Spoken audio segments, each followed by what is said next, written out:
Have you seen public relations change as an industry since you've gotten involved, since you've moved into that? Oh, I think it's changed tremendously. Part of that is because just in the 12 years I've been at Tribune Company, the internet, the speed of the news cycle has, and the rise of social media have all contributed to changing the face of public relations and communications generally. It's a very, very different industry than it was when I first got into it in 1997 when I started at Hill and Knowlton. You know, the internet was just beginning to get a foothold in the communications process. People were just discovering the kinds of things that they could begin to use the internet for. The new, you know, you had back then, you know, still at that time, 3 or 4 TV networks, no social media to speak of,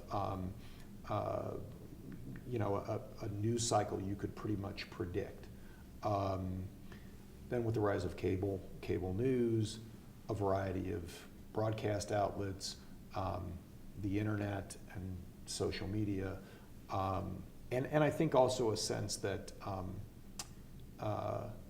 the standards for what is credible reporting have come down as a result of those things. It doesn't make great reporting less great, but what it does do, I think, what the internet has done, and the explosion of cable stations and cable networks has really, on the positive side, it's democratized the news. You want to get a viewpoint out there, you can do it. You want to find a viewpoint you're in sync with, you can do it. But it's also enabled, I think, or it's also lowered the bar, I suppose. The barrier to entry is so low now that I think people feel free to say things, and to see those things get put into the news cycle or into what I call kind of a giant echo chamber that is the internet, and have those things take on a life of their own, whether they be true or not. And that, I think, has really been a disservice to both the communications field and to the public at large.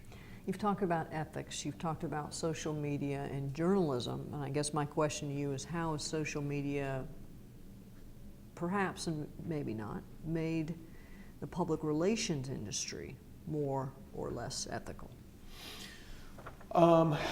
You know, I don't know, I'm not familiar with, you know, too many examples that I can cite. I'd be hard pressed to cite too many examples of the public relations industry using social media in an unethical way. Although I'm sure, you know, I don't think it's ethical, for instance, for a communications person to be writing the blog for the CEO. I think that's, first of all, I just think it's bad practice, but I also think there's a certain unethical aspect to it.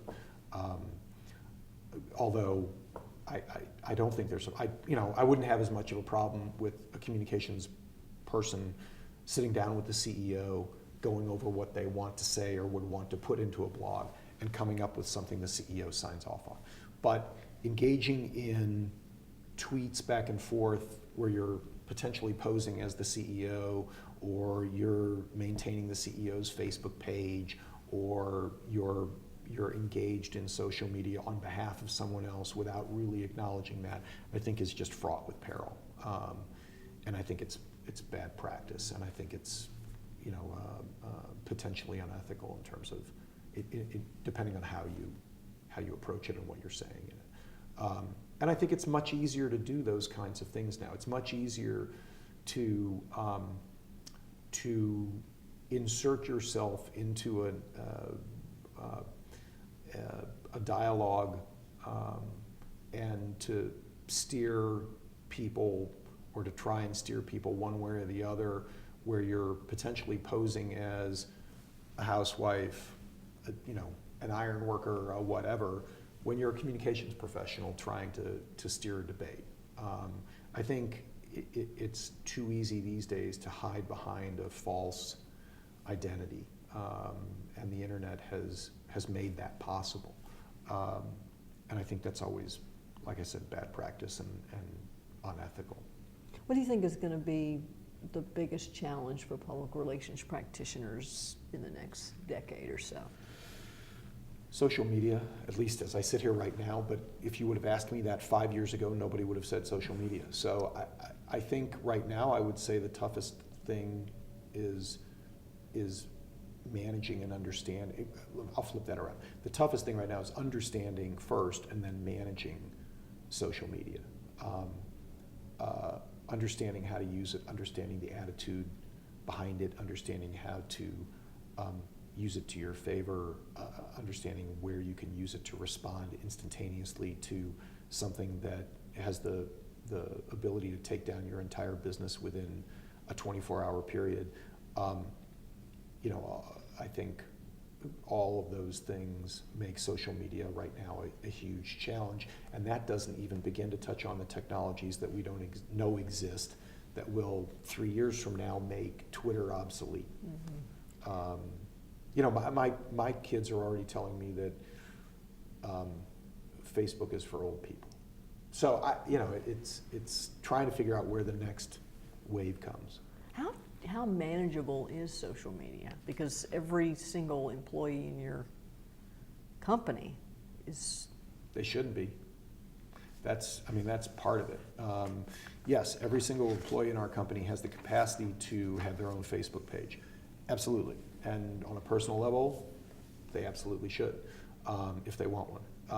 On the other hand, nobody should be speaking on behalf of the company through social media that isn't authorized to speak on the company's behalf through social media. And you should have a social media policy that people understand when you're going to and how you're going to discuss the company's business decisions, et cetera, via social media. And then you have to enforce it too.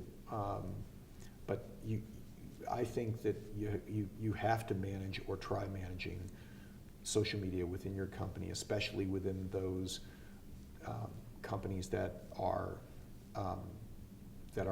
built on a foundation of trust, like a media company. I mean, people have to be able to trust that what they read in our newspapers, what they read online, what they see in our newscasts is credible. And that can be undone with a thoughtless tweet, a bad Facebook posting. It shouldn't. That should, hopefully you're managing the social media process better than simply letting it be the wild, wild west, where your employees are free to do whatever they want, acting on the company's behalf.